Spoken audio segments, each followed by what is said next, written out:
Duke, you suck. You shut your mouth!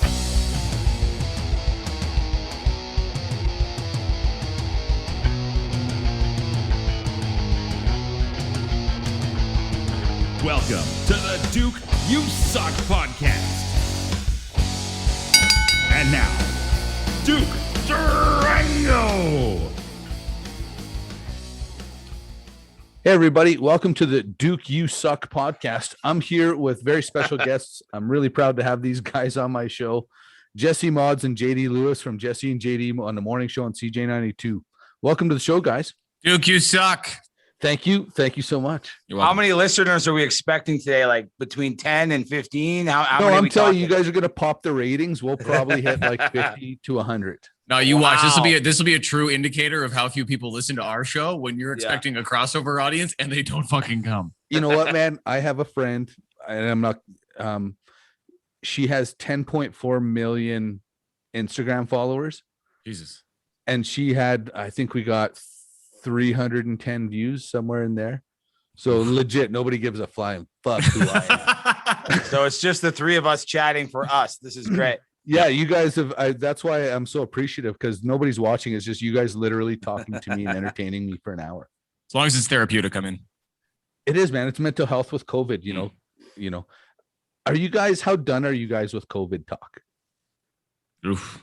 On like a scale from 1 to 10, like 11. Yeah. But I mean, we're pretty lucky that, and Jesse can probably co-sign this, that like we don't really fly in that airspace for the most part. Like we stick to facts, because it's like the minute you get into opinion with COVID, it's like it's super unfun, and you also feel like you're just circling the drain. You're just talking about the same shit and saying like the same tired cliches over and over and over again. So we're lucky in that, like, I don't think from a show perspective we dwell there. Personally, I'm fucking sick of it though. It's the worst. Right. Yeah. Yeah, it's hard for guys like us to complain too much about COVID, because we show up to work every day. We still get a paycheck every day. Our lives, other than like, going out and partying with our listeners and going to events and going to concerts and hosting events, like we haven't really been impacted from like a job perspective. And I know that's a huge thing here in Alberta with people, and just not having money coming in. And, thank goodness, we weren't affected in that way. But, in other ways, like JD said, like having to talk about the same shit over and over and over again. It's like, how do you talk about this and make it fun? You can't. Sometimes you just like stick to facts. Like sometimes literally a win is showing up in the morning and going like, oh my God, only 400 new cases today. That's amazing. We've had a couple different angles. Like, we've both, been on quarantine because we've had a close contact with COVID. Right. I've had my vaccine. I've had my kids at home because they've had close contact with COVID. I know JD's been dealing with some stuff with his family with COVID. So we've all had our perspective of COVID without actually catching it. Thank God. Yeah, it's been pretty wild, and I'm at the point now I don't know anybody who hasn't somehow been, in a first person relation been touched by COVID somewhere, you know what I mean? Like but again, I've tuned out, to be quite honest with you. Like I have to kind of remind myself every few days, like, oh, I should check the numbers, I should, but so you guys really legit, you can't get away from it on a certain level. Yeah, no, truthfully, you can't, because it is still a part of the gig to just know in the event that somebody asks, right? Or like, we do a lot of talking out of our asses. It's kind of our thing. But when it comes to numbers and stuff like that, like you have to know your stuff, right? So, right. But I feel you where it's like there becomes like this real like earnest desire at certain points in a week or a month, or in the case of COVID, like a year, where like you not only want to, but you need to just like step away from it and go, I will come back and check the numbers in a few days, but I can't do it right now. Yeah. At the beginning too, like at the beginning, COVID was like black and white. It was like, there's something here and it's bad, and everybody was on board. Right. And then as time went along, everybody started forming their own opinions. Everybody started doing their own research. So, having those COVID chats weren't black and white anymore. It was like, you talk about something and you've got so many people that either agree with you, they check out, like you said, they don't care, or they hate you because you're talking about something that they don't believe in. And, you just can't win. Like you can even feel like the mood right now. We're talking about COVID. It's down. I was just literally, this is the last, up, when you were finished this sentence, my next thing was going to be, okay, let's talk about your show for a second. Yeah. And honestly, I said to JD before you joined us, Jesse, that the only real radio question I had for you guys, because I'm always curious, like, the average person hears you guys on the radio from 5 a.m. to 10 a.m. and thinks that's all you do. Do you know what I mean? And it's one of those, like, how many hours a day do you actually, and I don't mean just on the air, like constantly writing, constantly communicating back and forth about the show next day. How many hours a day would you say you put into your show? Jesse, you want to take this one? It's the stupidest answer to tell you, but it's really an all day thing. And what I mean like that is like your guard's never down. You're never relaxed because, if you're out with your significant other or your family and you're out for dinner and something happens, you're taking a break from the conversation. You're writing something down. You're thinking about like, oh, like this would be great to talk about on the air. How would we talk about it? How would JD think about this? How would I think about it? In terms of like actual, like physical sitting down and doing the work, like we do the show. And, I think JD's better at like, doing the show and continuing to work on ideas. I just like do the show and then I have to like just shut it down for hours and just kind of move on with life. And still you're always thinking, but I'm not actually sitting there doing stuff. Right. But I think my cliche answer would be, and I think a lot of radio people would tell you that it's just like never over. Yeah. Right. Like, I don't think you ever fully shut it off. Jesse's spot on in that. I think like, one of the things you learn very quickly, like doing this for a living though, is that you have to force yourself to take as much of a break from it as you can. And I think that looks like different things at different times. Right. But like for me, that has become like, I love having evenings free because my girl works during the day. And like if I want to get like time with her, like I don't want to be spending time working on radio stuff if I don't have to be. So I just like kind of like, carve like some time in the day to get it done. So that my evenings are free, but I get where Jesse's at, especially, like having kids and stuff and having to juggle that, to just like shut it off and go do something completely different for several hours. Like your brain needs that reset. Otherwise this thing will eat you and you'll just do it full time all the time. And you won't even realize it until, like your friends and your family are like, Jesus, would you stop? You're insatiable. And I think too, when you get to like a station like CJ, you've done so much work to get here and the work like never stops. So, I think it would be terrible for our personal lives if we did nothing but do radio. And I don't want to speak for JD, but in the early years of my career, I literally did nothing but radio. Like my whole life was coming up with new stuff and trying to figure out who I was and trying new things. And then when you get to like a place like CJ and like, you're always still learning, but you've kind of like, carved out what you are and who you are on the radio. So there's not as much like, when I see a bit or I hear an piece of information or JD sends me an article, I already know how I'm going to approach it the next day. Whereas I used to sit down and write like, okay, what would I think about this? And what's the funniest way to think about this? Right. And I've kind of gotten rid of a bunch of the steps and I just like go to what I know. Well, you've sharpened the blade, right? Over the years, that's, you just sharpen the blade, you cut the fat away and there's what you have. Right. Like how much time did you guys have to spend in like those remote, Prince George, Red Deer, Rocky Mountain House locales? I spent a year. I went to school in Winnipeg. I'll count that as a dump because it is. So I spent like 3/4 of a year in Winnipeg going to school. Got a gig in Drumheller and worked there for the better part of a year. Did a year in Red Deer, a year in Edmonton, and now just about 10 in Calgary. So I got lucky that like it wasn't terribly long. It meant a lot of like at one point, like my stuff just wasn't out of boxes. You're moving so much. You're like, I know another move is coming. Like there's no point in even unpacking it, but I got pretty lucky, all things considered. Cause I mean, Jesse and I both know radio people who are very, very talented people, very good people who are still working in the middle of nowhere. And I think you have to respect the hell out of that. Like you really do, because that's love of the game. Because I think like it would have made a lesser man or woman, self-included, probably like maybe give it up, because it's not easy to work in places like that where like in some cases you're well removed from like friends and family and stuff, right? Like you're a bit of a fish out of water. And you also, I mean, you're making absolutely no money and you're not even sure if anybody's listening. So really, it's a lot like independent wrestling. I can really relate to this. Yeah. Yeah.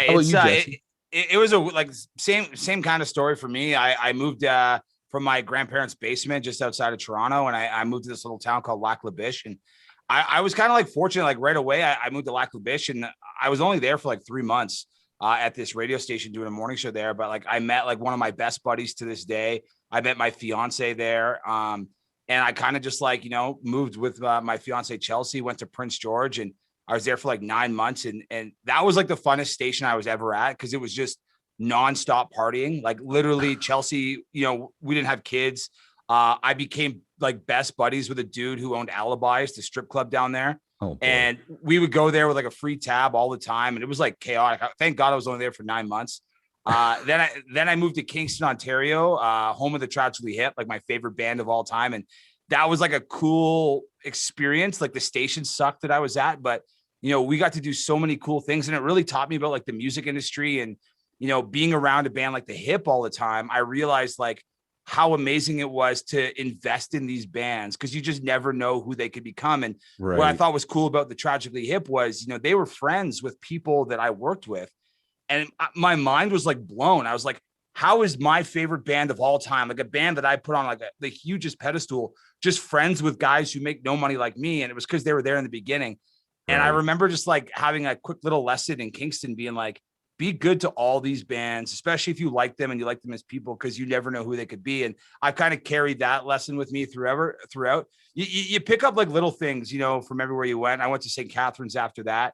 Had a lot of fun there again. And now at CJ, it's like fun in a different way. It's like fun where you're just, you're here and you're not looking for that next gig because this is the gig, right? Right. All those other stations, like JD said, you're living in boxes because you just want to get the hell out of there. Like I was moving so much like JD, my phone number to this day is a 613 area code because I just got sick of changing it every 3 months. So I kept it, not knowing where I was going to be. And now it's like 8 years and I just like kept the same number. But thankfully, hopefully we're not looking for a job anytime soon because, CJ's the best. Calgary's awesome. And I don't think either of us have any plans of going anywhere else. Everybody knock on wood. Okay. Knock on wood. No kidding. Well, I'll be honest with you, man. I'm born and raised in Calgary. So I've been listening to CJ my whole life. And anybody that really knows me knows I'm not apt to blow sunshine up anyone's ass. Right. Like it either ugly babies or ugly babies, as one of my friends told me. And you guys, when Forbes left, man, those were big shoes to fill. And I think anybody that ever listened, Forbes was absolutely hilarious, and he got away with a lot of shit on that show that there's no way you guys could get away with today.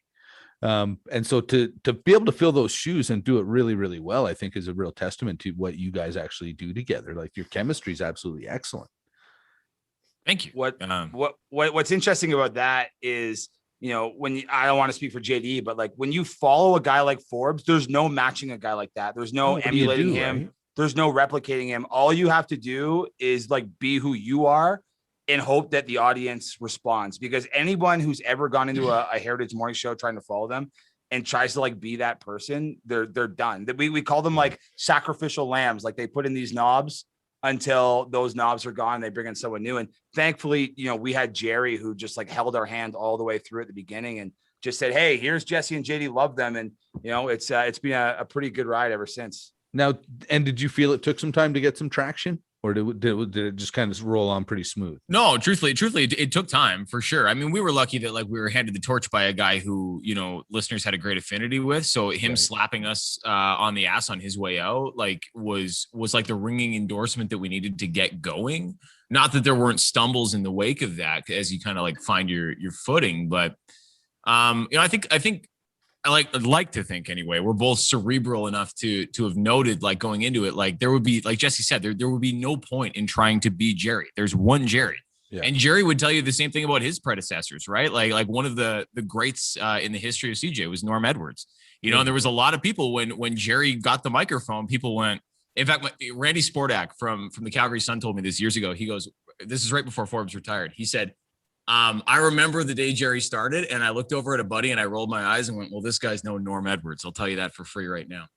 No way. Yeah. And Forbes turned out to have a pretty good career. The majority of it being at CJ. And I think that, that was really our only blueprint, at least right out the gate for the show, was just to not try to do what Jerry did, because like we weren't going to be able to replicate that. And to be honest, like not only is radio different from like Jerry's like, wild ass heyday, but like the world is very different. So even if we wanted to, even if we thought that was the play to do what Forbes did, we couldn't. You're not allowed. You get canceled. No. I was talking to the young guys I work with about some of the songs that used to play on CJ. What was that? What was that dog's name? Frisky? Stains. Stains. Yeah. Oh, Stains. There you go. Yeah, we and had- I mean, we had he's to- the one I love. There was so many, like I say, if you put some of that stuff on the radio today, man, what's the most shit you've ever got in for something you've done on the air? For me, it was actually I was at Virgin in Edmonton, and I said Santa Claus wasn't real. Not even I like can't believe you did that. not even maliciously. Like I wasn't even trying to be a shithead. That's the worst part. But very on brand for me, like getting in trouble for something I wasn't trying to do. Right. I was pretty new. I was covering the morning show for our like regular morning show, and I was like working with their traffic girl and like producer or whatever. And so we would kind of banter back and forth, and we came out of a traffic segment, and I looked over at her and I was like, hey, coming up in 10 minutes, we're going to talk about Santa Claus, but how old were you when you figured out Santa wasn't real? And she gave me this look like I had dropped the hardest F-bomb on the radio, like just this look of pure horror on her face. And that was a really hard one to come back from, because I had to like eat a lot of crow for several days. Parents did not like that. Oh man. Yeah, Not a high point. when you work in rock radio, like, the best thing about rock radio is you get to be like who you are without really any filters. Like, of course, like, some of our opinions we have to like, lessen, but for the most part on a rock station, it's the only genre on Canadian radio where you can really be yourself. Like, I don't want to throw shade to any of these other stations because there's amazing broadcasters at them, but they're phony people. Like, the things they talk about are not what they talk about in real life. The things that they, want to talk about, or their opinions that they talk about on the radio are not what they talk about. When Right. JD and I are having conversations on the radio, I would say like 95% of the time, those are conversations we've already had in our own life with our friends, something that's come up. Like, that's the best part about being on the radio. And when you talk like that, there's always people that hear and they want to listen with like a fine tooth comb and find something to complain about. So Right. for me personally, like, is there one incident? Like, I don't know if there's like one specific thing, but you should see our text messages and our emails and, the complaints that we get to the Canadian government on a regular basis. It'll be like, JD will say something and I'll say, oh, that's like, I don't have a great example for you right now, but Right. they'll complain about anything and everything at all times, because I think they're so used to listening to, cookie cutter radio stations, and they hear, guys on a rock station just talking how we're talking right now. And they're like, oh, you can't do that.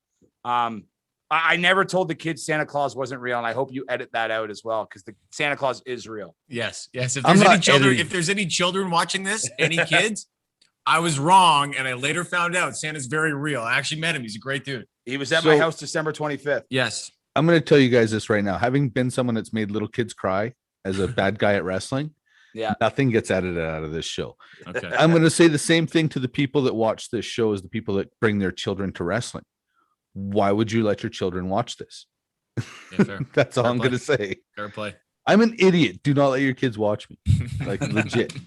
You guys are at least half-ass intelligent and experienced at what you do. Literally, you guys are episode 18.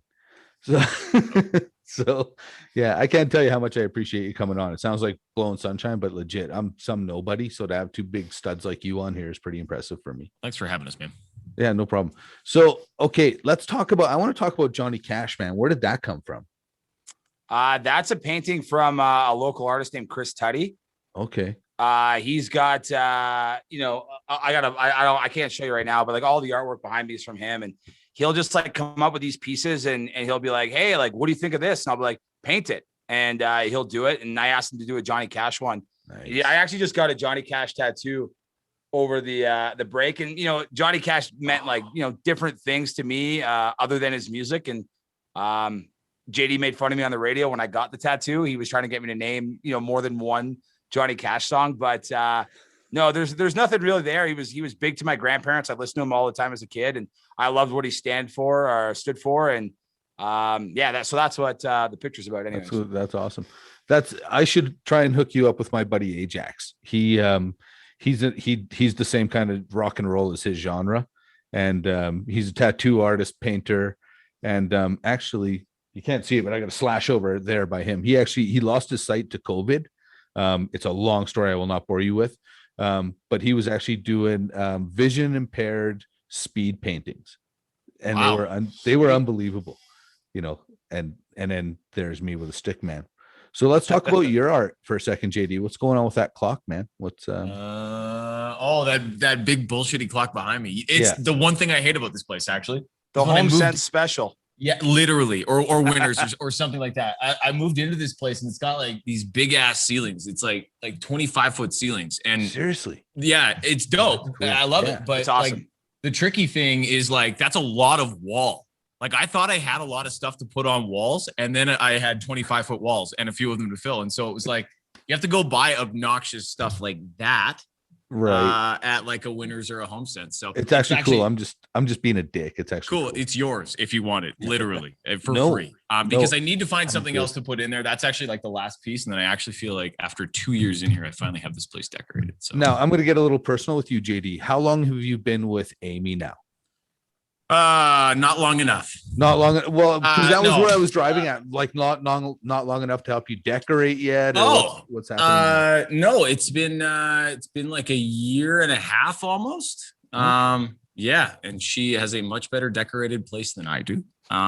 Keep asking him questions so I can watch him squirm. I probably should just like turn her loose in here and let her do her thing. But yeah, she hasn't told me what to do with the place. No, then that's love right there, man. She's a keeper for sure. Some would argue that like that's actually help I need, Jordan. I don't know. I think it would be love if she told me what to do. I don't know, man, because here's the thing. I heard this a long time ago. I wish I could remember who told me this, but they say a man marries a woman hoping she'll never change.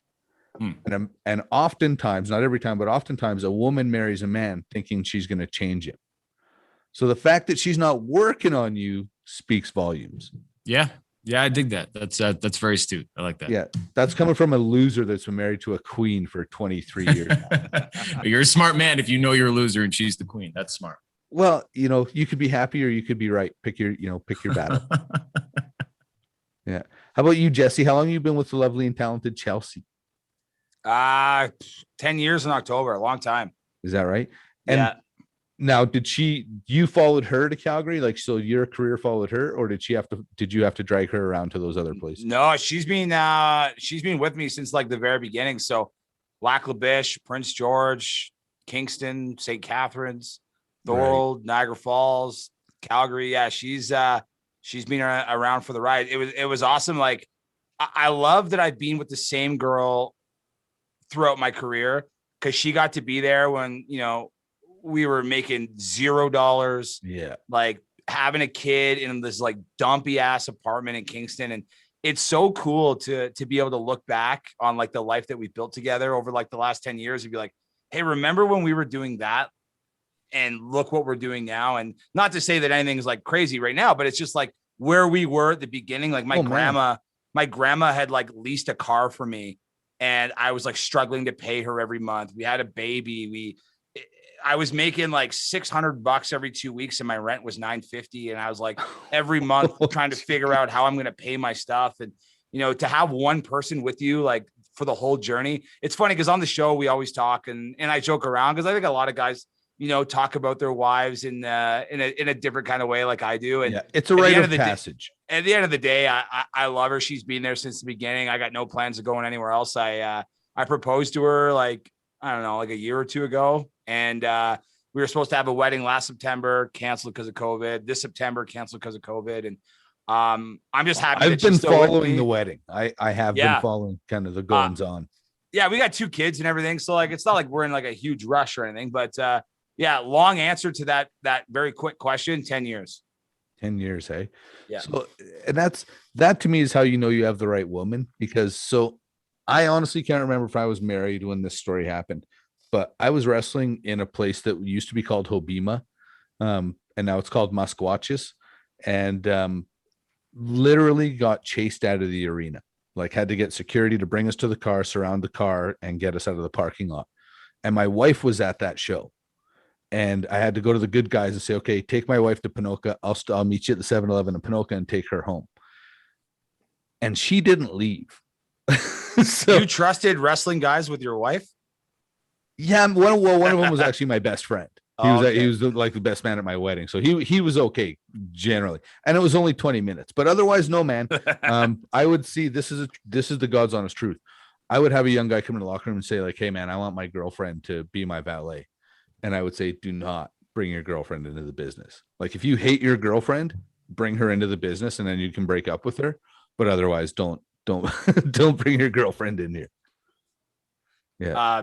It's funny too, because like I JD's girlfriend Amy, she's awesome, and I've got to know her a little bit over the last little while. And I love how Amy, she loves radio. She loves like giving us some jabs every now and then, or like she even gives JD ideas for the show sometimes. And it's cool to see how different JD and I are in real life, and how different our girlfriends are as well in the same aspect. Because Chelsea will not listen to the radio, doesn't want to hear our show, doesn't want to be involved in it in any capacity.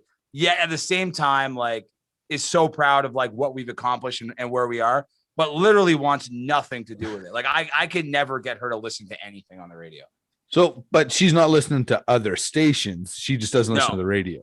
She doesn't listen to the radio. Like she's probably listened total in our 10 years together, maybe an hour of radio total in 10 years. Really? Yeah. And has never been on the show. We can't get Chelsea. Like we have a better chance of getting Tom Brady on the show than Chelsea. Really? And has Amy been on the show? If she has, I've missed it. Yes. That one time. Yes. I forget what it was about. Yes, there was that one time. Yeah. Okay. So is it your goal, Jesse? Like, are you like one day I'll get her on the show? Like, is that? No, one of the biggest fights in our entire relationship.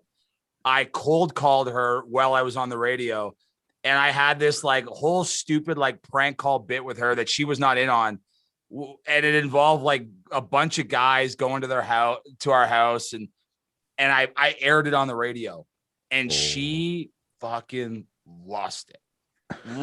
Like I'm not joking. That was like, I was like, oh my, in my eyes, I'm like, this is what I do. You're on the radio. It's entertainment. It's fun. I made a joke like around her without her being in on it. I aired it. Right. And I'm not even exaggerating. It was almost the end of our relationship. I was like, okay, you know what? No, I'm not going down that road ever again. You don't want to be on the radio. No problem. Like nuclear heat. Oh, it was bad. Yeah. I didn't paint her in a very good light either. I was trying to get her to sleep with a bunch of guys installing stuff at the house. So we for it. But yeah, she was not a fan. So I learned my lesson on that one. Oh man, I don't even know what to say. Actually, I'm just gonna, JD, any stories like that? Strong segue. Well done. Not really. No, just because like, I don't know, like like Jesse and I are pretty like squarely in our lanes for the most part. So like, there's not a ton of swerves. Like we don't really do prank calls. Right. And so like, there's not like really a whole lot of like, effing with anybody other than ourselves for the most part. So like Amy already knows what we're going to do before, usually beforehand. Cause she, like Jesse's right. Like she listens to the radio and like gives a shit about it, which is super, super cool. Yeah, so like usually like the night before she's like, you ready to go? Like what's on the show tomorrow? We kind of do like a little like debrief, like in the evening kind of thing. And usually post show, like she's like, so how was the show? I like this. I didn't like this so much. Like you kind of get like a flash audit. So wow. No, I don't really have anything. I don't think. That's a great person to have in your life. Do you know what I mean? Like my wife doesn't like a lot of people to necessarily know this, but she used to watch wrestling for years before we met. She watched pro wrestling. So when I got into pro wrestling, she was the best sounding board. You know what I mean? And she would actually feed me stuff to give the other guys. So there's a lot of times guys would be like, oh, that Duke Durango, he's got some amazing insights. Be like, yeah, man, my wife told me that. Enjoy. I have a writer. She's my wife. Yeah. Oh, she ghost wrote my matches for years. That's awesome. Yeah. So now what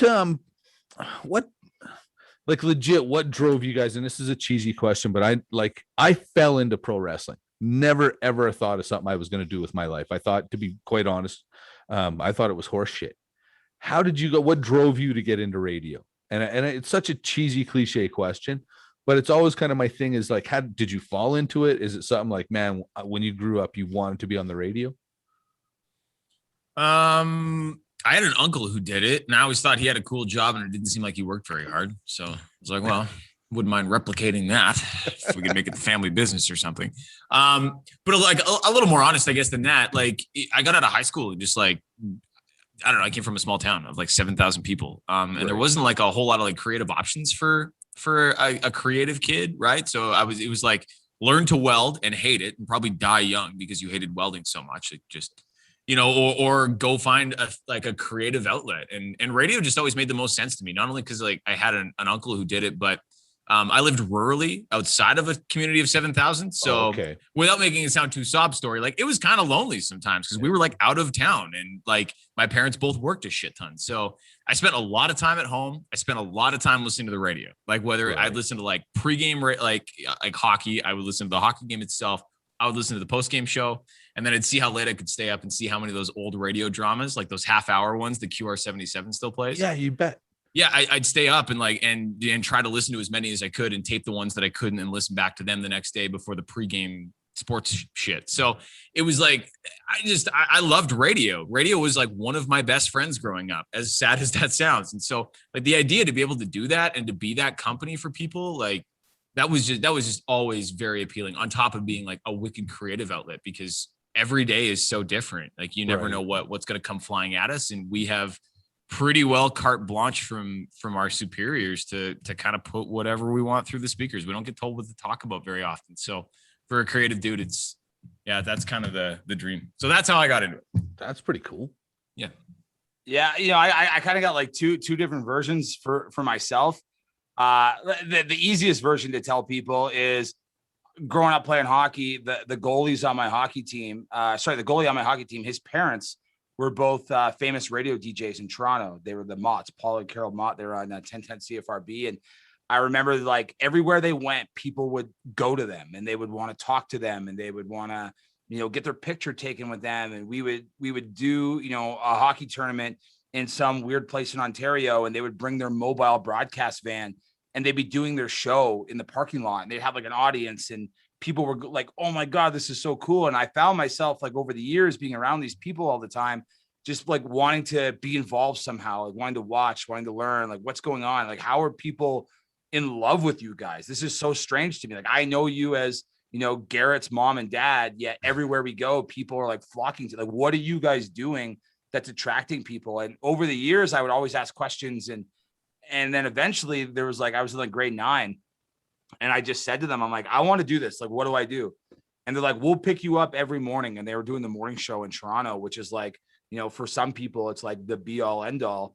And they picked me up every morning in my high school summer at like 3:30 in the morning. And they would just like give me odd jobs. And I would just like go in and watch and whatever.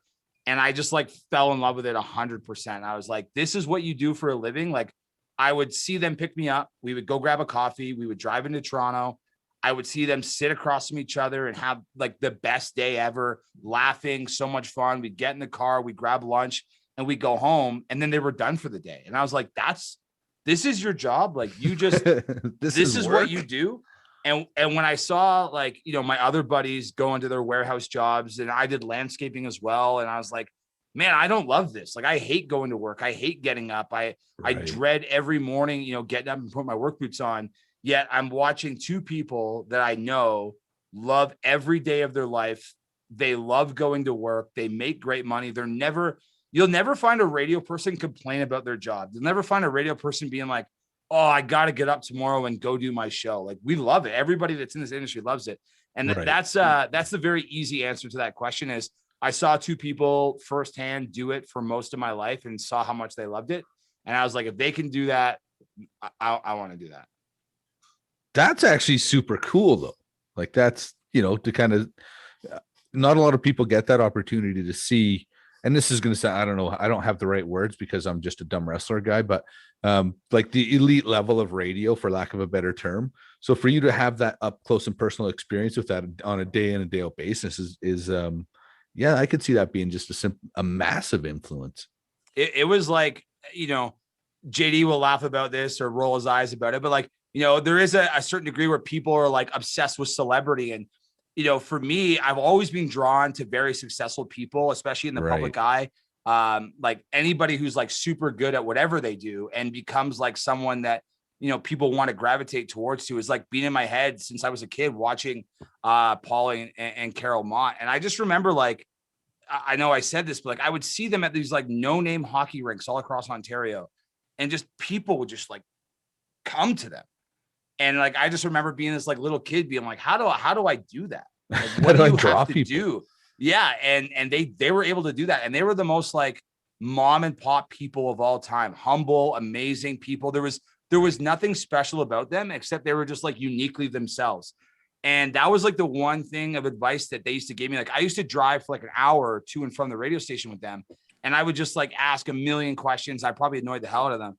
But like their one piece of advice to me at the very beginning, before I like when I was in high school, was if you ever want to make it in radio, only be who you are. And if you're going to make it, it'll be great. And if you can't be who you are on the radio and it doesn't work, then it wasn't meant for you. And like that kind of just stuck with me. Like, you know, just be who you are and hopefully it works out. And if it doesn't, then it doesn't. Well, it seems to have worked so far, man. Because here's the thing, I'm almost anti-celebrity. Like, I generally am kind of I see people react to celebrity and I always kind of feel bad for the celebrity. You know what I mean? Like, I've heard stories of like people passing pens and papers under bathroom stalls to Hulk Hogan. Do you know what I mean? So in my life, I've always made it my thing to not be that guy. So I'll be honest with you guys, in that the fact that I kind of text into your show all the time and I want to talk to you, you're doing exactly what they did. Do you know what I mean? Because you guys are doing something that I want to be a part of. As funny as that sounds, like I hear the shit you guys talk about on the radio and I'm cracking up. It's like, how can I not phone in a comment to this? So no, 100% you've succeeded, Jesse. Like, you're doing exactly what you wanted to do. Well, it's really fun. And I know JD can attest to it too. Like, it's so nice to just get up and do something that you love, that, you know, you can actually like, you know, it's great to like even talk to you, man. Like the fact that you listen to our show every day and you text in and you call in, and, you know, that's why we're doing this. Like, you know, we wouldn't just go on a podcast with any guy we don't know, but like you put effort into our show. Yeah, you've talked to me like 10 times. You know, we're putting effort back into you, but it's really cool that we have people like you. If we don't have people like you, we don't have a job. Right. So, so we'll do this anytime, man. Thank you. I honestly appreciate it. Now, JD, I actually had a buddy. I was really excited you guys were doing this. And I was talking to a buddy of mine. I was like, oh man, I don't know. He lives out in Victoria now. And I was like, oh, I don't know if you remember Jesse and JD on CJ, but they're coming on my podcast. And he goes, man, I went out and partied with that JD one night. I don't really remember it, but I know I had a really good time. Yeah. That. Who did we, Jesse? When was that? We had somebody called in and we had like a really like tender moment. It was Bellet's talk day. I forget what I forget what the conversation itself was about, but at the very end, like, you know, we had said something to the effect of like, oh man, like, you know, it would be great to get a beer together at some point. And the gentleman at the other end of the phone goes, oh yeah, JD, we got shit-faced together a bunch at the Canadian Brew House. You don't remember? I'm like, I do not remember. I don't remember a lot of those days. Like, there's a really gray area from here to here. So, right. Yeah. Well, is that a tough thing when you guys bump into, you know, obviously you get recognized here and there, I'm sure. Is that a tough thing when people always want to buy you a drink, always want to buy you a shot? Like, is that a hard thing to deal with on a certain level? I don't think free alcohol is really a hard or bad thing most of the time. But I'll tell you, like, it became a very slippery slope for me, and it's become like so much less like where I would prefer to reside. Like, for the first, like the better part of the first decade I was here, like I was bar guy. Right. You know, because the majority of the staff at the station, you know, were elder statesmen who had paid their dues and had gotten shit-faced at the back alley already. And they were like, you're up, young buck. And so I spent a lot of time drinking a lot of beers all over Calgary. And then I don't know, like I'm not really wired that way anymore. I would much prefer to just lay low and, you know, just kind of show up and be loud for 5 hours of the day. And then for the other 19, just be like pretty quiet and just like blend into the woodwork. So, but Jesse loves drinking beer. Well, no, I do love going out and partying, and I love being around people like you and Jordan and just like people that, you know, love what we do. It's so nice to just like put a face to a lot of the text messages and a lot of the phone calls. And the one thing that I don't enjoy about it, and it's something that I could probably control, but I just can't, is like the thought of like, everywhere you go, you're always like putting on a show. It's so weird. Like, you know, if I have people over at my house in my basement and we're hanging out, like, it's just like me hanging out. And I love that. And anytime I go out, especially at like an event or whatever, like you know, there is always people coming up to you and buying you beers or whatever it might be. And they're asking you questions. And like, you know, like the fighting that JD and I have on the show, you know, it's largely like based on real events, but it's also like entertainment stuff. Like, I don't hate JD. JD and I don't fight all the time. And it's always weird when I get people that come up to me and they're like, oh, like, you know, JD's a loser, eh? And I'm like, no, he's not a loser. Or like, I'm sure JD gets the same thing. Like, oh, like what a loser Jesse is. And it's like, do you keep up with the act? Do you just put it to bed? You know, if you're out at a bar and like, let's say you are overserved or whatever, like, just like always like looking over your shoulder and having to be that person on the radio all the time. That's the one big thing for me. That's just like, it's a lot sometimes, but. Right. Well, and you know, to what we kind of talked about very briefly before we came on the air is like doing a podcast. You can only be on so much, right? So you do that 5 hours, then, you know, in Jesse's case, you go home, you got kids you got to deal with. JD, you got a dog and a girlfriend you got to deal with, and that can be heavy. And then you go out in public and some Yahoo has too many drinks, wants to get in your grill. Let's take a selfie, slobbering on your cheek. Like, it must be hard sometimes just not to tell that guy to get, you know, to go away. I cleaned that up. There was something pretty rough going to come out of my mouth just there. I think, you know, the other like grapple of it, and it's like, it's such like a first world problem that we both clearly chose given like our line of work and the time at which we do it. But it's the alarm clock. Like, when you're in your 20s, you know, and then they're like, come out to a bar and get shit faced till 2. You're like, okay, like, challenge accepted, and I'll work tomorrow. And then like you get into your 30s and you're waking up at 4 whatever, and you're like, nope, the ass crack of dawn already sucks to begin with. It sucks about a kabillion times more if you're hungover. So like, I got some time tonight hanging out with you guys. I'm enjoying this. I'm about to crack another beer, and I'm gonna feel these tomorrow. and like JD said, years ago, like, we could go out and do like, oh, like, come judge this talent show, and you're drinking on someone's tab till 2 a.m, and then you show up to work for 5 and everything's fine. Like, I'm gonna drink this next beer, and I'll be feeling it tomorrow when my alarm clock goes off. I was talking to a buddy of mine on the weekend, and I was telling him I can remember the exact point where I like stopped having the ability or the desire to get shit faced on weeknights when we had to wake up the next morning. It was like 2 or 3 Stampedes ago, and it was already to the second Thursday of Stampede, right? Because Stampede really truthfully starts on like a Wednesday or Thursday. So it had been going for over a week. And they said, you have to intro Buck Cherry at Ranchman's. Oh, And I'm like, guys, my liver is dust. And I had like an IV before Stampede, like the whole 9. I was like, and I'm done. Like, there's just nothing left in the tank. Please don't make me do this. And they're like, no, you're the only guy that can do it. So literally everybody else had said no, thank you. And I was like, okay, here we go. So I rolled into Ranchman's, and they were like, we got a bar tab set up for you. Here's your microphone. Over the course of the night, I'm like, guys, no disrespect. There is no over the course of the night. I am literally just here to introduce the band. Thank you for the bar tab. I will be drinking $0 from it. I had brought a buddy as a buffer, and I'm like, you make sure I don't even have one beer, because I'll find a way to talk myself into 12 if I have one, but I really don't want that one or those 12. And so it was like the quickest band intro ever. It was like, hi, I'm from the radio station. This is Buck Cherry. Have the best night. And just ran out of there. And that was the one thing to piggyback what JD just said.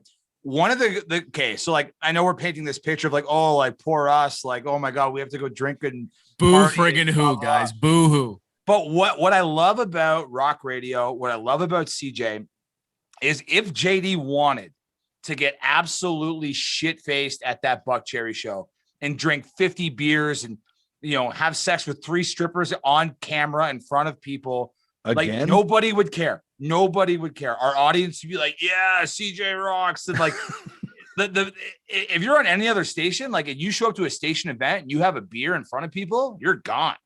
You know, we can go and if we wanted to, like, we went to this one event. We went down to Metallica. We had this party bus, and every time we go on the party bus, we like load them with beer, and everybody gets like so shit-faced, it's insane.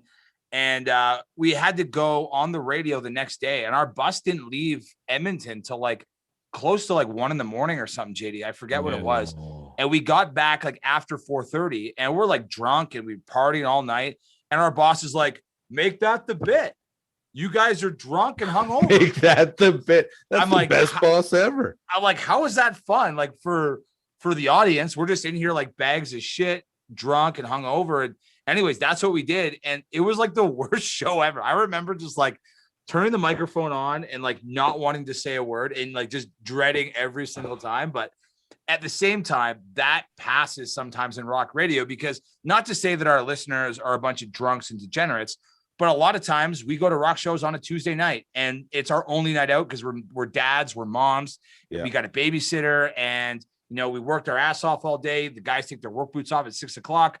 They go down to the Saddle Dome, they rip it up for a few hours, then they get up and they do their construction the next day. We kind of get a pass to do fun shit like that, which not a lot of radio stations or announcers get to do, which I love being in rock radio doing that. So I'm gonna go to bat maybe a little bit for the corporate man here, because are you guys not? You're a Bell media station, right? Mm-hmm. Yes. And I know, and I'm not taking sides anywhere, but I know they took a lot of shit when they laid some people off. So the fact that they kind of give you guys a little bit of a leash does speak a little bit about the respect they have for what you do as well. Yeah. We're lucky to have the latitude for sure, because Jesse's right. Like other formats don't have that. Other radio stations specifically don't have that. Other companies don't have that. And that's not to say that like there isn't a leash. There's been like many good fun ideas that like just haven't gotten to the radio, unfortunately, because it sucks too that I'm going to be the company man for a second, but Bell gets shit on a lot in the media because we are the biggest company in radio broadcasting. Right. And there was layoffs at every company, and Bell just kind of got the highlighter on them because we are such a big company. Right. I'm also speaking as a guy who hasn't been fired by Bell. I've got nothing bad to say about Bell, but our industry as a whole, like literally when you get into radio school day one, they tell you this is a volatile industry. You will be fired. You will get moved around. You will lose your job. You will get laid off. It always bothers me and blows my mind when I see our peers in broadcasting, get fired and act like they didn't know that this was possible. Right. Because it's possible. If JD and I got fired tomorrow, absolutely we'd be upset. But it's not like we didn't know the industry we got into, So it sucks that Bell was taking a bunch of heat when they were, because what I don't believe it was deserved when every company was making cuts. COVID was happening. I'm sure there's some shit behind the scenes that I haven't learned about, and I don't honestly care to learn about, but people were acting like radio cuts were specific to Bell, and that's just not true. Yeah. My only real issue with those cuts was that they laid off Natasha from TSN. That was some bullshit right there, because if my wife ever smartens up and leaves me, I planned on marrying Natasha and not being a stalker. Now I don't know how to find her, so that was disappointing.